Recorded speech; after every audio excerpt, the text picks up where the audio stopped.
Oh, can I have that chainsaw? I think I'll just take it out with me, little one. Yep, coming up. I'll take the sheath off it. Yeah. Okay. So I went to the retreat center on the weekend.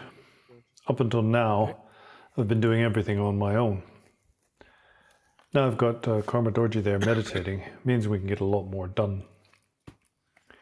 We cleared a lot of the ground for the meditation huts and cut up a lot of firewood for the winter, so he doesn't have to worry about heat. And also, we started making a bath. I mean, if I'm going to make this thing work, then I've got to do it in an economical way. I've got to try to do as much as I can by myself. And I don't want to go looking for sponsors.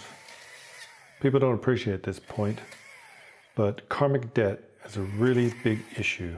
That's a really big problem for Dharma centers.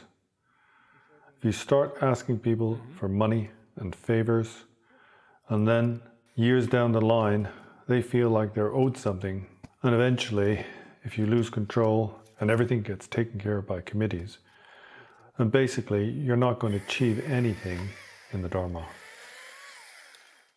The problem is that committees run like worldly institutions. It's all about financial survival. And the other thing is, committees don't have a Dharma way of thinking. Somebody with a Dharma way of thinking isn't going to worry about mundane concerns. They will believe that supporting sincere spiritual practitioners is a virtuous thing. Yeah, you're not quite 60 yet. You got what, 3 years? 4 years? And they will have a belief in karma, cause and effect.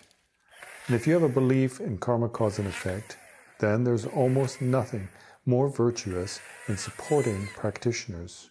And by that you accumulate vast stores of positive karma. And so your survival is ensured. Everything will turn out for the best if you have the right motivation and a Dharma way of thinking. And the problem is, committees don't have a Dharma way of thinking. Committees think only in worldly terms. You need a very clear objective of what you want to do. And you've got to be willing to put in the effort to see the results. I'm not looking for fame and fortune, and I'm not interested in a commercial project. This isn't the sort of meditation retreat that you might think of, where you go and you pay $700 for a week's meditation. It's not like that. I want to provide a place for people who are serious about their meditation so they can just sit and do their practice without having to worry about all these mundane concerns. And so I'm going to use whatever skills and ability I have to make that happen and to do it economically, and also to make sure that it's environmentally sound. There's one thing to be said for a permaculture community, and that's that you're more self-reliant, independent. And it's really important for meditators. Okay, getting out of the way then. Because if you've got to go shopping every week, if you've got to spend more time away from your practice, then it's unlikely you're going to get the results.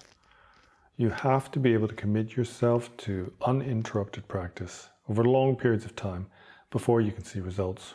I know many people think that you can just hear a few words from your teacher, you're already Buddha, there's nothing to be achieved, there's no goal, there's no path, there's no discipline. Well, I don't see any results in these people. I haven't seen one person who has this attitude who has achieved results in their practice. In fact, many of them seem to be angry and small-minded people.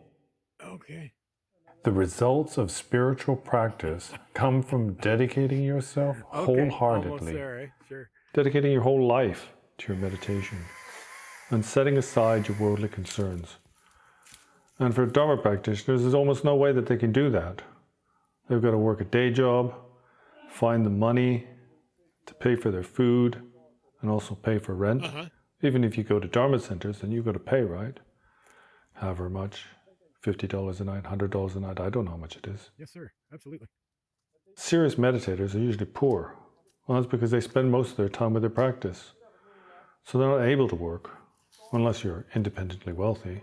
Trust fund holders and people who are independently wealthy, they rarely make any progress in the Dharma. They don't have to make any effort, right? They just get distracted by their well-being and their luxury. My experience is that trust fund holders are the biggest spiritual tourists in the world. A real Dharma practitioner needs to be able to focus on their practice, whatever that is. And I don't care what kind of practice people do if they come here. What's paramount is that they have to be able to stay put. And furthermore, practice has to be the main thing. It has to be number one in their life. I'm not interested in people who want to just do the spiritual path as a hobby. And why is that? Is that because I'm not compassionate? No, it's not because I'm not compassionate. It's because there's plenty of opportunities for these kind of individuals to do what they want. There's lots of places they can go to for weekend teachings. 1 week meditation retreat once a year. There's loads of opportunity to do that.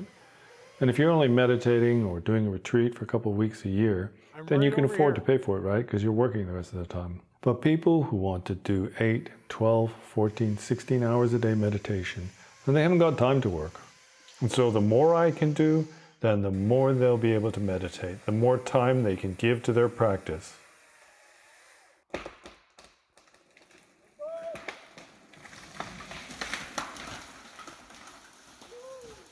Most awesome. Okay. Good job. So, this weekend, we were preparing the ground, cutting away the dead wood, and I will continue to do whatever I can. I've made a commitment now.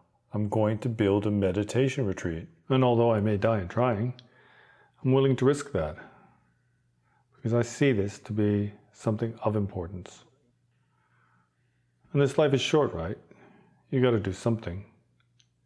Well, I want to do something that's in harmony with the Dharma. I don't just want to abide my time, or plan for my retirement. I hear you. I'm serious about the Dharma. I believe in it. And I believe in liberation.